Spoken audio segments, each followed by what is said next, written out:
Bienvenue sur le gâteau, un bloc catho, un royaume où la foi prend tout son écho. On va pas faire dans la prétention, mais ici on partage la conviction. La constitution politique proclamée par sainte Jeanne d'Arc est aussi courte que féconde. Le point essentiel d'où tout émane est celui-ci. Le vrai roi de France, c'est Jésus-Christ. Le roi visible et mortel n'est qu'un lieutenant, un roi vassal. Il doit gouverner au nom du suzerain et selon la loi du suzerain. Jésus-Christ, par un acte libre de sa volonté, en tant que la naissance désigne régulièrement le roi lieutenant. C'est de mal en mal le plus proche héritier du roi précédent, comme le prescrit la loi salique. Le suzerain entend maintenir cette loi, et par un acte de sa toute-puissance, il va casser tout ce qui a été fait au détriment de cette ordonnance. C'était donc ratifier la lutte gigantesque soutenue par nos pères dans la guerre de 100 ans et frustrer l'anglais du fruit de ses victoires. La naissance désigne le roi lieutenant. Elle ne le fait pas. C'est le sacre qui le constitue. Jusqu'au sacre, le plus proche parent du roi défunt n'est que l'héritier présomptif de la couronne. Il ne la possède pas. Elle ne lui sera donnée qu'à la suite de l'hommage solennel rendu au suzerain, du serment solennel de gouverner selon la loi du souverain. Alors, ce jour-là seulement, il sera investi et sera vraiment roi. Rien de plus facile que de montrer que telle est la constitution que la pucelle a confirmée par le miracle. C'est son programme même. Elle l'a signifié aux amis et aux ennemis. Il tombe de ses lèvres dès son entrée en scène. Il est entré en scène. Écoutons un témoin auriculaire fort respectable, Bertrand de Poulengy, l'un des guides de Jeanne dans la traversée des frontières de la Lorraine à Chinon. Après avoir dit qu'il était présent lorsque Jeanne vint pour la première fois trouver Baudricourt, lieutenant du roi à Vaucouleurs, vers la fête de l'Ascension le 13 mai 1428, le noble gentilhomme résume ainsi les paroles de la jeune fille. « C'est de la part de mon seigneur que je viens, disait-elle. Il veut que vous mandiez au dauphin de bien se tenir, de ne pas engager de bataille avec ses ennemis jusqu'à la mi-carène, tant où mon seigneur lui enverra secours. Pourquoi cette inaction? La céleste envoyée en donne la raison. Car, ajoutait Jeanne, le royaume ne regarde pas le dauphin, il regarde mon seigneur. Cependant, mon seigneur veut que le dauphin soit fait roi et tienne le royaume en commande. Le dauphin sera fait roi malgré ses ennemis, et c'est moi qui le conduirai prendre son sacre. Et quel est ton seigneur ? Demanda Baudricourt. Mon seigneur, c'est le roi du ciel. Impossible donc d'être plus explicite, et la Constitution s'y trouve tout entière. Le vrai suzerain au nom duquel tout va s'accomplir, c'est le Seigneur de Jeanne, Jésus-Christ, notre Seigneur à tous. Il est tellement le vrai roi que le roi vassal n'ayant pas encore reçu l'investiture n'est que le dauphin, le roi de l'avenir, et le royaume ne le regarde pas. Il n'a qu'à rester en place, à bien se tenir, jusqu'au jour où le suzerain lui dira de venir prendre possession du fief selon la forme accoutumée. Et ce jour viendra.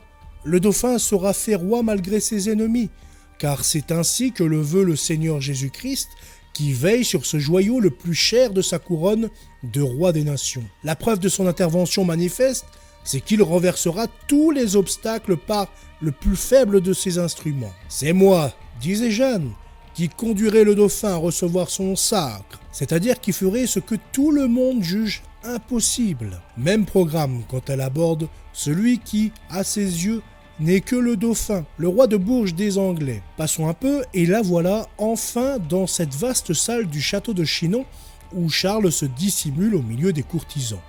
Elle l'a reconnu, et forcée d'avouer qu'il est le roi présomptif. Qu'ajoute-t-elle aussitôt ? J'ai nom Jeanne la Pucelle. Et vous mande par moi le roi des cieux, que vous serez sacré et couronné à Reims, et que vous serez lieutenant du roi des cieux, qui est roi de France. Puis, sur sa demande, a lieu le fameux tête-à-tête où, tandis que les courtisans sont massés à l'extrémité de l'appartement, la Pucelle, en signe de sa mission, révèle au prince des secrets que lui seul et Dieu pouvaient connaître. L'entretien finit par ces mots. « Je te dis de nouveau de la part de Messire, que tu es vrai héritier de France et fils du roi, et il m'envoie pour te conduire à Reims et recevoir ton sacre et ta couronne si tu le veux. » La constitution politique de la France est encore là tout entière. Non seulement la royauté de Jésus-Christ y est proclamée en termes express, mais elle vivifie tout, et tout en émane. Charles ne doit être que le lieutenant. La désignation à la lieutenance par la naissance La loi salique y reçoit la plus magnifique confirmation. On est historiquement certain de l'objet des secrets révélés, auxquels les dernières paroles font d'ailleurs une si manifeste allusion. C'était une fort belle prière inspirée à Charles par le soupçon qui justifiait trop la conduite d'une indigne mère, par le soupçon qu'il avait conçu sur sa propre légitimité à sa naissance. Prière plusieurs fois répétée, mais que tout faisait un devoir au prince de ne jamais révéler. Jeanne d'Arc, en lui manifestant, en précisant les multiples circonstances où elle avait jailli du cœur du malheureux Charles, la bergère prouvait que le ciel parlait par sa voix, car seul Dieu entend les prières et les pensées. Or, il parlait pour confirmer la loi salique et assurer au prince qu'il devait bénéficier de son application. La question de droit était résolue divinement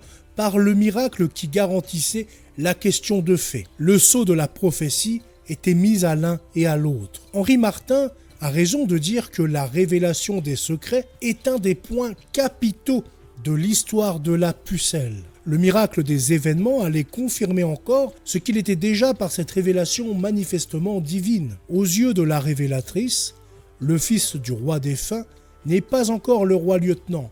Il le sera.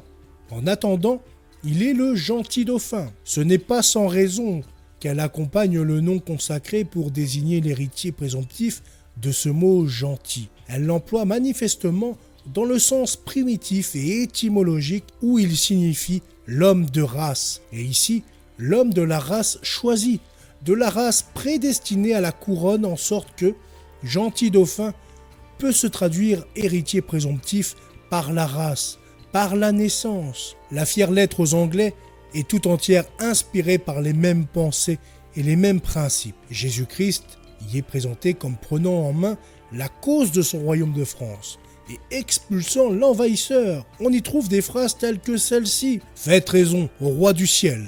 Rendez à la pucelle qui est ici envoyée de par Dieu, le roi du ciel, les clés de toutes les bonnes villes que vous avez prises et violées en France. » Ou encore, « Je suis ici envoyé de par Dieu, le roi du ciel, pour vous bouter hors de toute France. » La loi salique n'y est pas exprimée en termes moins énergiques. Parlant d'elle-même à la troisième personne, la pucelle écrit « Elle est ici venue pour réclamer le sang royal. » Et encore cette phrase si pleine de signification.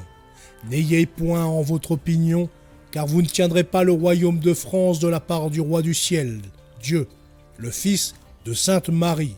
Mais le tiendra le roi Charles, vrai héritier, car Dieu, le roi du ciel, le veut, et cela lui a été révélé par la pucelle, l'homme-dieu, le fils de Sainte Marie, souverain de la France, le soin avec lequel il veille sur ce joyau de sa couronne de roi des nations, l'acte positif et libre par lequel il veut maintenir la loi de l'hérédité, la révélation des secrets, signe de sa volonté.